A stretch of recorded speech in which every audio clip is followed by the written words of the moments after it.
In his first letter to the Thessalonians, the Apostle Paul encouraged them to pray always. What do you think of when you hear the word prayer? Maybe you think of offering God your joys and concerns, maybe reciting the Lord's Prayer, maybe saying the liturgy in worship. But there are many other different types of prayer and many other ways to communicate with and be present to God. Over the next few months, I'd like to invite you to join me in exploring new ways of praying using practices from a variety of Christian traditions. Each week, I'll post a video describing a different method of prayer for you to try out that week.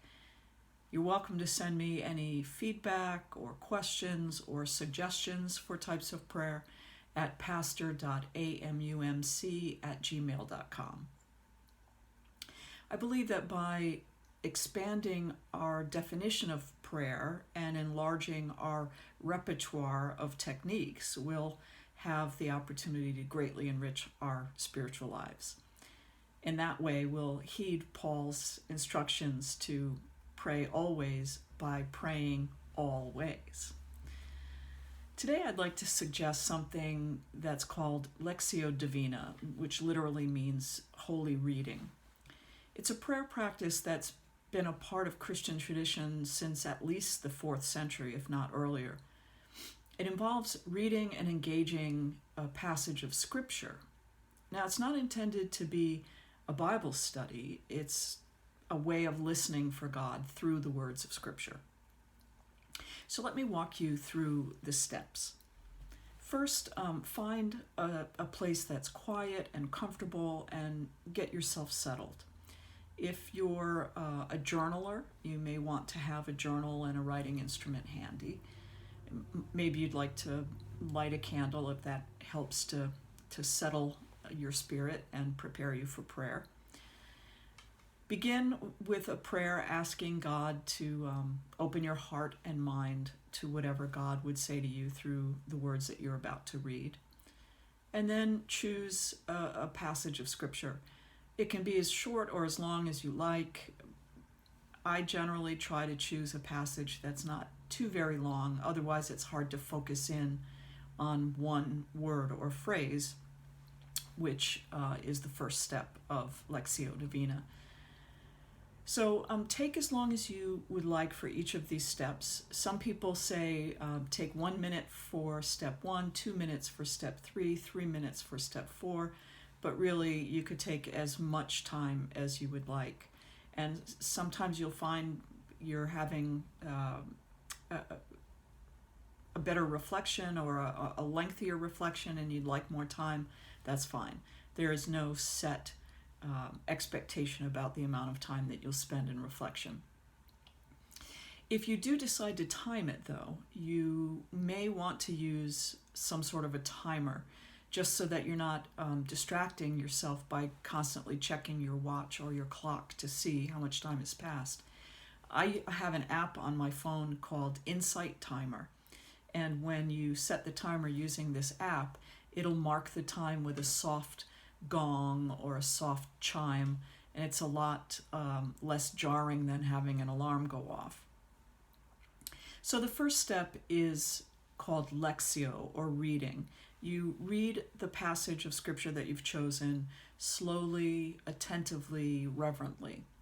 So for instance, you might choose Deuteronomy 32, verses 10 through 12, which reads, God sustained Jacob in a desert land, in a howling wilderness waste. He shielded him, cared for him, guarded him as the apple of his eye.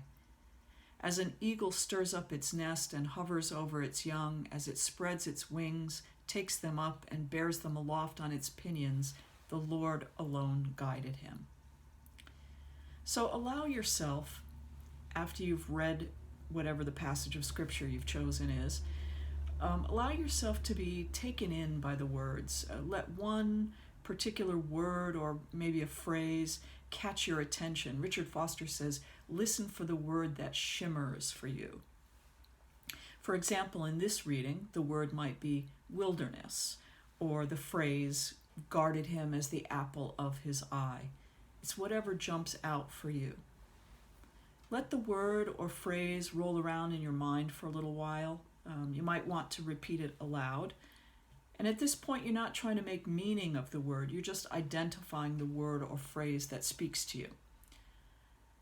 When you're done focusing on the word or phrase, read the passage a second time and then move to step 2, which is meditatio or meditation. This stage is our response to the word or phrase. We ponder or ruminate on what we heard. The question that we ask ourselves is, what does this mean for my life? Or how does this speak to my current situation or connect to my current situation?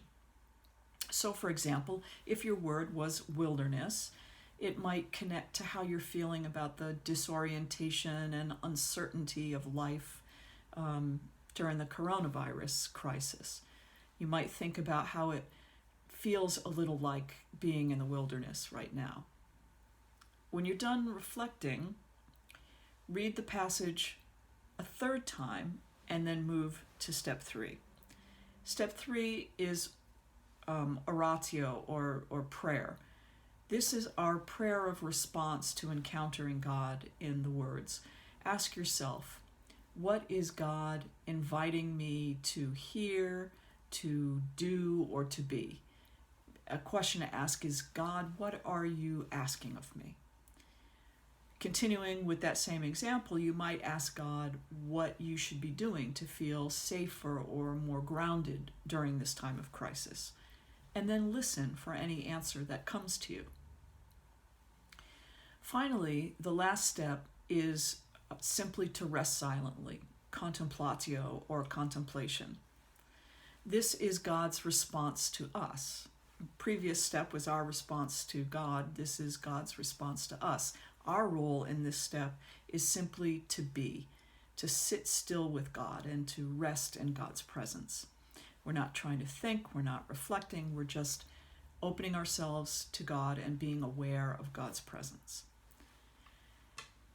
So those are the 4 steps. And though Lectio traditionally only includes 4 steps, many argue that there really is a 5th step that might be called actio, or taking action. You know, once that we've heard from God what God is calling us to do through this scripture, to actually do it. So that's Lectio Divina in just a couple of short minutes. I encourage you to try it. Let me know what your response is to it. Again, you can make it as long a period of reflection as you'd like, or as short. It will probably vary from one time to the next. You may reflect very briefly and get as much out of it one time as you might need twice as much time the next time. So go ahead and try different scripture passages. Give this 4-step prayer a try, and I hope that it's as fruitful for you as it has been for me.